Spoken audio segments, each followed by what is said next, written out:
xildhibaan maxamed cismaan maxamed bulqaas oo ka mid ah mudanayaasha golaha wakiilada Somaliland ee laga soo doortay gobolka Sanaag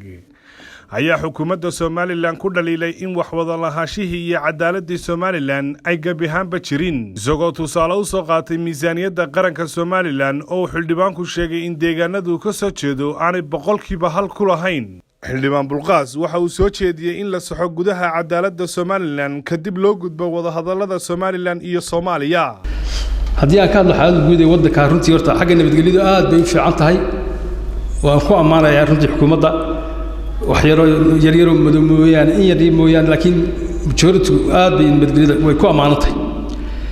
laakiin waxay ka dhimatay xaggii cadaaladda zero allahumma salli ala muhammad iyo wax wada lahaashihii labada taad waa la sheegay marka nabadgelyadiina si fiican uga shaqeysay laakiin xaggii cadaaladii iyo wax wada lahaashihii aanay jirin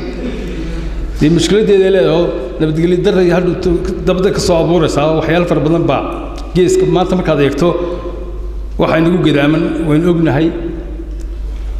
marka halkaan waxay u baahan tahay in wax laga qabto jad baynu ka sii laadnaa runtii haddii meelaha qaarkood god baa ka jira xagga iyagoo kale iyo in yar baaba ka hadlayba kala luloodkii aan isku Soomaaliland sheeganaynay in yar baaba xagga iyaga ka hadlay inta sii gooynba oo dhinaca kale ka soo jeesan hal laga gaadho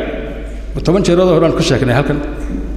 in xuquuqda dadka iyo cadaaladda halka soo dhigo dadku xuquuqdii la siiyo haddii aan ka soo qaato sidii dimuqraasi waxyaalaha aan ku sheegay cadaalad darrada aan ka cadeynayo waxa ka mid ah sida miisaaniyadda waddanka boqolkiiba waa hada miisaaniyadda waddanka waa 300 milyan iyo dheeraad dollar weey sanadkii 3 sanadood intaas ay ahayd imika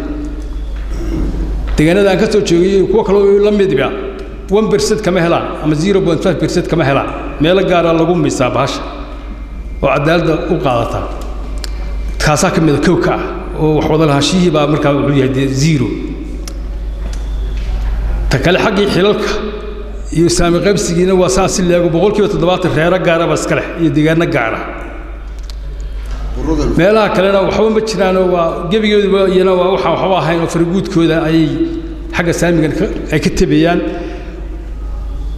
marka gudaheennii baa horta khaldan oo u baahan in la saxo ma aha in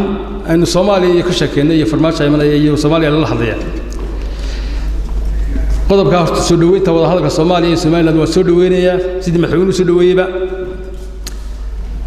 laakiin waxa ka horeysa horta gudaheena in la saxo oo madmadowga ku jira aynu inagu horta halka barnaamijka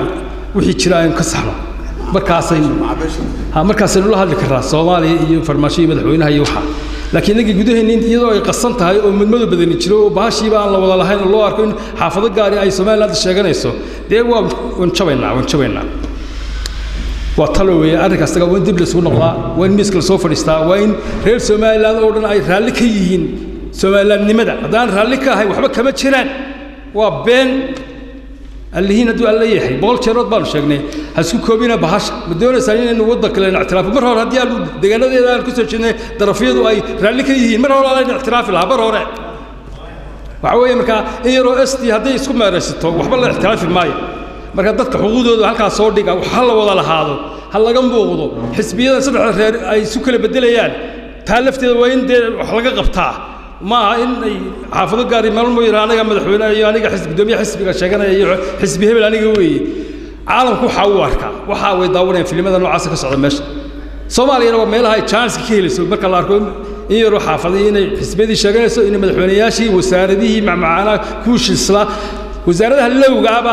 xaafadaha kale lagu tuuraa oo la yiraahdo ha ay Soomaaliland sheegtay meelaha joogto oo waxba ka hayn war waddanka aan wada lahaan xuquuqdeen halka hal soo dhigo markaas aan Soomaaliya la hadli karaa inta ka horeysa chance ka inaga faa'iideysanayso oo ay doonayso in Soomaaliya ka faa'iideysto meelaha dayacan ka baylaha ee aynu arkayno iska daawanayno hal soo dhigaa faraha la gelin doona marka wax ka soo baxaan sanqaro ka baxaan maalin meelaha aan ka hadlayo imka deegaanada anigu waan ka soo jeeday boqolkiiba 20 Soomaaliland weey boqolkiiba 80 ma aha boqol jeerada hore ma sheegay been haysu sheegina imka farm ceergaaba ilaa Boosaaso waa 500 kilomitir aniga dega xaafadeeda degta sidaa darteed baa boqolkiiba 25 bay Soomaaliland ka tahay boqolkiiba 25 bay Soomaaliland ka tahay marka waxa loo baahan yahay wax laga qabto dawladnimada ay halka aad ka timaado oo dadka wax la siiyo laakiin haddii aan waxba laga sheegin oo la ignore gareeyo dadana way iska tagayaan Soomaaliya dabada gelinayaan haddii aan kowdi waa wada gudoomiyay xagga furista xisbiyada ka hadlaya xagga xisbiyada ka hadlaya furistooda waa soo dhaweynaya